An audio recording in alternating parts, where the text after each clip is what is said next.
जय हिंद दोस्तों। आज हम देखते हैं इतिहास में जो है मुगल कालीन। आप कोई भी एग्जाम देंगे, एसएससी जीडी वगैरह दे, उत्तर प्रदेश पुलिस दे, बिहार पुलिस दे या पीएससी दे, यूपीएससी दे, एक क्वेश्चन जरूर आएगा ये मुगल कालीन से। इसको छोटे छोटे सीरीज में हम कंप्लीट करेंगे और डिटेल में कंप्लीट करेंगे। आज हम बात करते हैं मुगल कालीन। देखिए, मुगल काल में जो है सबसे पहले आपको कम से भी एक आध क्वेश्चन बन जाता है। सबसे पहले बाबर, बाबर के बाद हुमायूं, हुमायूं के बाद अकबर, अकबर के बाद जहांगीर, शाहजहां, औरंगजेब, इसके बाद बहुत सारे हैं, इसके बाद बहादुर शाह जफर। जब तैमूर की मृत्यु हो जाती है मध्य एशिया में, मध्य एशिया में तैमूर के मृत्यु के बाद जो है अनेक छोटे छोटे राज्यों का उदय होता है। उसी में जो है बाबर आए, ठीक है, मुगल वंश आया। मुगल वंश के संस्थापक कौन थे? बाबर थे। बाबर का पूरा नाम क्या होता है? जहीरुद्दीन मोहम्मद बाबर, जो 1526 से 1530 तक जो है भारत पे राज किए। इनका जन्म होता है 14 फरवरी 1483। बाबर का जन्म 14 फरवरी 1483 और इनके पिता का नाम था उमर शेख, उमर शेख मिर्जा। बाबर के पिता का नाम क्या था? उमर शेख मिर्जा। ये जो है तैमूर वंश के थे।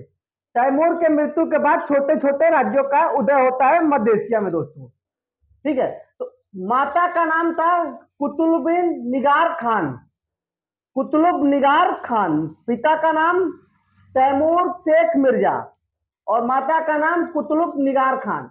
ये माता इनकी जो है मंगोल वंश के थे और पिता जो थे तैमूर वंश के थे। 1519 ईस्वी में जो है बाबर का पहला जो है बाजौर अभियान शुरू हुआ। बाजौर अभियान में जो है भेड़ा का किला जीता। बाबर ने पहली बार जो है भेड़ा का किला जीता और जो है भेड़ा का किला जीतने के लिए इसने तोप और बारूदों का यूज किया। तोप और बारूद का पहली बार कब किया गया? 1519 में बाबर द्वारा किया गया। किस अभियान में? बाजौर के अभियान में, बाजौर के किला के अभियान में या भेड़ा का किला के अभियान में। इसके बाद जो है पानीपत का युद्ध जो 1526 में होता है, पानीपत के युद्ध से पहले बाबर जो है पानीपत के युद्ध से पहले 4 बार भारत पे आक्रमण कर चुका था और 5वां आक्रमण उसका पानीपत का युद्ध था। 1526 में पानीपत का युद्ध होता है। अब पानीपत का युद्ध जो है बाबर के बीच होता है और जो है बाबर को जो है इब्राहिम लोदी से जो है युद्ध हुआ और इसमें उसके जो इब्राहिम लोदी के खुद जो है सगे संबंधी जो है बाबर को बुलाया कि आओ और इब्राहिम लोदी को पराजित करो। दौलत खां लोदी थे, इब्राहिम लोदी का आलम खां लोदी चाचा था और रणा संगा। ये तीनों जो है बाबर को जो है बुलाए कि बाबर और इब्राहिम लोदी के बीच युद्ध हुआ। बाबर को बुलाने का रीजन ये था कि इब्राहिम लोदी को कंट्रोल किया जाए, उसको हरा के जो है हम लोग सत्ता करेंगे। लेकिन बाबर खुद ही बेघर था, वो जो है काबुल का रहने वाला था बाबर। तो इसमें जो है इब्राहिम लोदी की मृत्यु हो जाती है और तोप का प्रयोग किया। बाबर ने जो है तोप का प्रयोग किया और जब इब्राहिम लोदी मर जाता है, बाबर को पहले इरादा नहीं था कि भारत में साम्राज्य स्थापित करना है, लेकिन उसने जो है जैसे ही जो है इब्राहिम लोदी को पराजित किया तो जो है वो काबुल गया और काबुल के प्रत्येक निवासियों को जो है चांदी का सिक्का दिया। इतना धन ले गया यहां से कि प्रत्येक निवासी को जो है एक एक चांदी के सिक्के दिए और इसी सिक्के देने के लिए इसको दानी या कलंदर की उपाधि दी गई। तो बाबर का पानीपत का पहले युद्ध के बाद जो है काबुल निवासियों ने उसे कलंदर की उपाधि दिया। कलंदर मतलब दानी, ठीक है। अब इसके बाद वो इरादा बना दिया कि अब हम भारत में ही जाके रहेंगे। तो 1527 में आया तो खानवा का युद्ध हुआ बाबर और रणा संगा के बीच। अब देखिए, पहले युद्ध में भी जो है बाबर का सपोर्ट कौन किया? दौलत खां लोदी, आलम खां लोदी और रणा संगा। किसको हराने के लिए? इब्राहिम लोदी को हराने के लिए। लेकिन जब दूसरा युद्ध हुआ, रणा संगा सोच रहा था खुद हम कब्जा करेंगे दिल्ली सल्तनत पे। अब ये बात तो हुआ नहीं, बाबर बोला कि हम भाई खुद ही बेघर है, हम खुद ही कब्जा करेंगे। तो खानवा का युद्ध हुआ बाबर और रणा संगा के बीच। अब रणा संगा के मदद के लिए जो है महमूद लोदी थे, आलम लोदी थे और मेदिनी राय थे।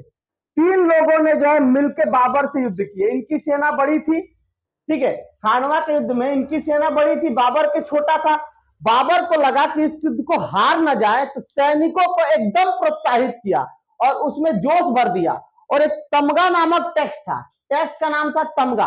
तमगा नामक टैक्स को जो है बोला कि तमगा नामक टैक्स अब सैनिकों पे नहीं रहेगा और सैनिकों को जो है युद्ध अब अपने लिए करना है, ना कि बाबर के लिए युद्ध करना है। तो 1527 में बाबर ने रणसंगा को पराजित कर दिया। फिर 1528 ये मेदिनी राय जो थे, जो कि रणसंगा को साथ दे रहे थे, फिर अब इनके साथ होता है 1528 में, और चंदेरी के युद्ध में बाबर और मेदिनी राय के बीच होता है। मेदिनी राय को पराजित कर देता है, बाबर जीत जाता है।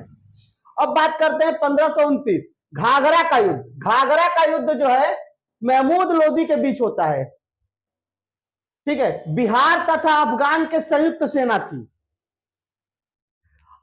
26 दिसंबर 1530 को जो है बाबर की मृत्यु हो जाती है। बाबर पैदा कब हुआ? बाबर का जन्म जो है 14 फरवरी 1483। मृत्यु कब होती है? 26 दिसंबर 1530।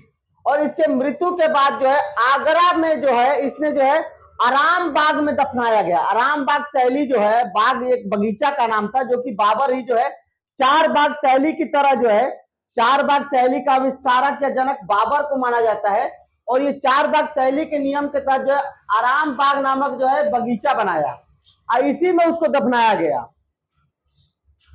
इसके बाद जो है आत्मकथा इसकी जो है तुझके बाबरी, जो कि तुर्की भाषा में है। आत्मकथा तुझके बाबरी किस भाषा में है? तुर्की भाषा में है। अब्दुल रहीम खाने खाना ने जो है ये तुझके बाबरी को फारसी में अनुवाद कराया। तुझके बाबरी बाबर की आत्मकथा है और इसको जो है अब्दुल रहीम खाने खाना ने जो है किसमें अनुवाद किया? फारसी में किया, अकबर के कहने पे, ठीक है।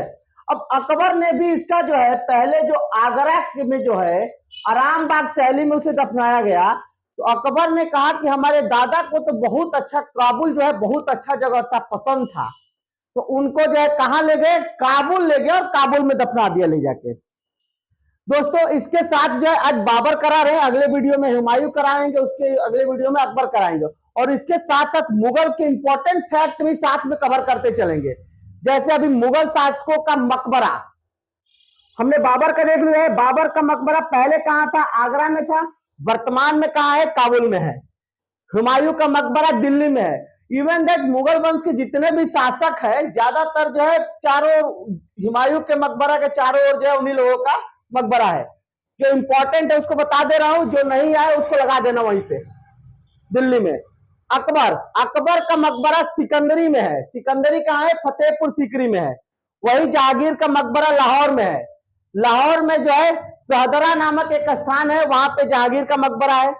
शाहजहां का मकबरा आगरा में है, आगरा के ताजमहल। औरंगजेब का मकबरा औरंगाबाद में है।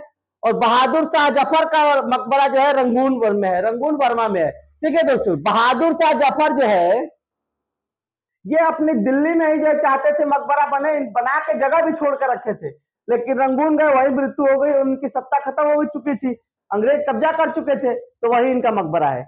अब मुगल शासकों के असली नाम देख लेते हैं। जैसे बाबर का हमने देख लिया है, जहीरुद्दीन मोहम्मद बाबर।